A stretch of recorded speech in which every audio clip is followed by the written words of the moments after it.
I tricked you with the title, didn't I? I started out telling you exactly what the video was about in the title, but apparently that doesn't work. I did not sit on a cactus. I do have some interesting things that my general generation has been the last and will be the last to ever do. Things that are now technically extinct or going out. Children born anytime after me are not gonna know what these things are. Things we'll probably never see again.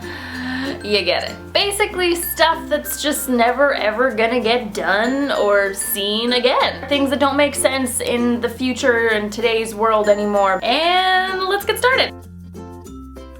Appreciating the band Aqua. I don't think that's ever gonna get done anymore. I feel like Barbie Girl will eventually die out, which is sad because it was the song that I used to listen to when I was on the swings in like grade 4. I would literally swing back and forth for the full half an hour or 45 minutes or however long we got at recess, and I would sing the song Barbie Girl the entire time.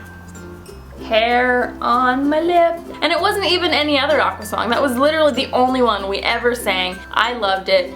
I don't know. Know what a VHS tape is. I don't think anyone who was born anytime after 2000 knows what that is anymore. And also know what this is and why it was so fantastically important. Do I have to refocus? I'm pretty sure they're dead forever now, and it makes me sad because I like them. I think we still have a box of all of our old Disney movies somewhere in VHS. I kind of feel like always having a VHS player around so that when my kids are little I can be like, hey, look what mom used to watch a TV show on. They'll be like, Mom, go away, I'm downloading. Park without a backup camera. Even I'm noticing my change in driving now. I drive a 2003 Ford Focus, champagne colored. It actually starts to sound like a lawnmower. That's okay, it'll die soon. Every time I drive a newer vehicle, I've noticed when I've started parallel parking, like I don't even turn my head around anymore, and I feel like that's kind of unsafe because I feel like there's probably some blind spots that you can't really see when you're just looking through this tiny little camera. Does anyone else see that? Or am I the only unsafe driver in the world? I hope not. No one's ever gonna have to do this anymore. Oh, let me look behind me. It's just not gonna be a thing. It makes me sad for the flexibility of our necks, but other than that, I think it's not the worst thing in the world. I heard of this kid who asked his dad why they call it hanging up a phone. Oh, motorcycle.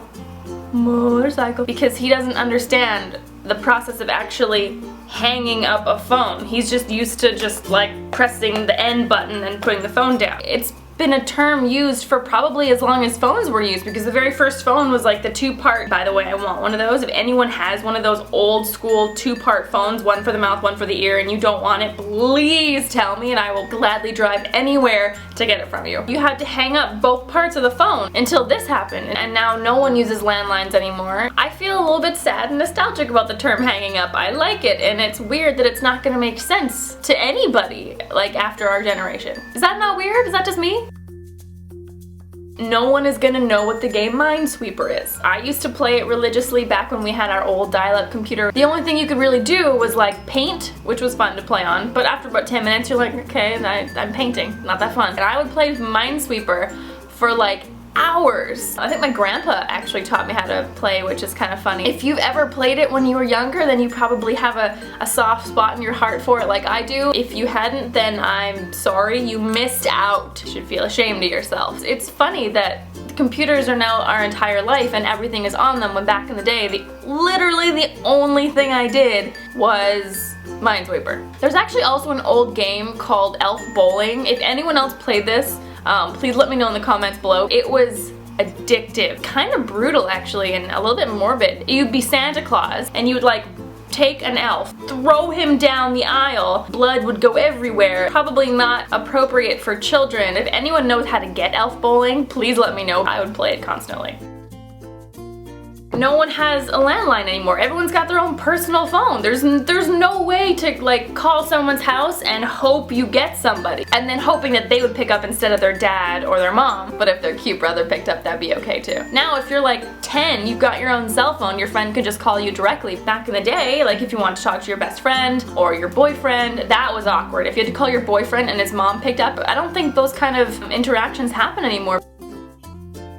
Stalk people we like in person. Like real people. Like normal people. Now you stalk people on Facebook, you can like see everything someone posts every day of the last 10 years. When I was younger, when you liked someone, it had nothing to do with creeping pictures on Facebook. You would just stalk them in real life. You know how when you like someone, you're always aware of where they are? If I liked someone who wasn't in my class, I would know exactly what class they were in, when they were in that class, where they would go when they left the class, where their locker was, when they usually left the school. This is starting to sound a little weird and I'm starting to creep myself out a little bit, but I think it's normal. I don't know. Call me crazy, but I actually kind of feel nostalgic about that. It was cute. You had to be your own detective to figure out what they liked and what they didn't like. And now they can just tell you on their likes page. That's too easy. Getting to know a person through real stalking is so much better. Know what this is, and that having a box of really colorful ones was like pretty cool. If you were doing an essay for school, you'd actually have to go to the library and open a real book with writing on it. But now, Google. Just Google. That's it. That's all you gotta do. Good job. When you wanted to cook something and you needed a recipe for something, you could get them on the computer, but there wasn't that many recipes on the internet yet. If you were anything like me, your grandma would have a little box with all of these cute little index cards in them with a whole bunch of her favorite recipes, which is actually why I have these index cards. I really want to make my own recipe book again. Not book, sorry. I want to make my own recipe box. I think it's just really cute to have all these recipes in a cute little tiny cute little recipe box. How many times could I say the word cute in one sentence, really? But I just think it's really cool and nostalgic. I don't know what the green and purple is gonna be. I feel like it's gonna be like appetizers, entrees, or desserts or something. I don't know. The internet's great and fantastic, but once you have a recipe that you really like, I don't like to keep having to go back to my computer and search it. Plus, I like to watch TV or watch shows while I bake. It just makes me get in the zone. I don't like having to keep switching between the recipe screen and the show screen. I would love to do an actual recipe book that anyone can have. Most of my recipes are really easy things that millennials can do. They're really good, and most of them aren't that complicated. They've been simplified to be as easy as possible and as quick as possible because I am lazy. I hope to do more cooking videos in the future as well. Yeah.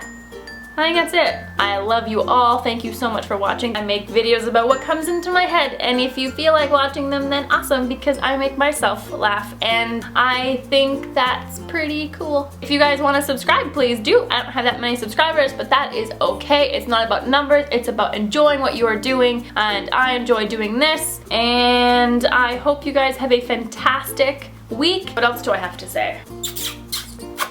Oh, I also Periscope now. My name is Ali_K. It should be right here below somewhere. If I can edit properly, it'll be like somewhere in this general direction. Yay!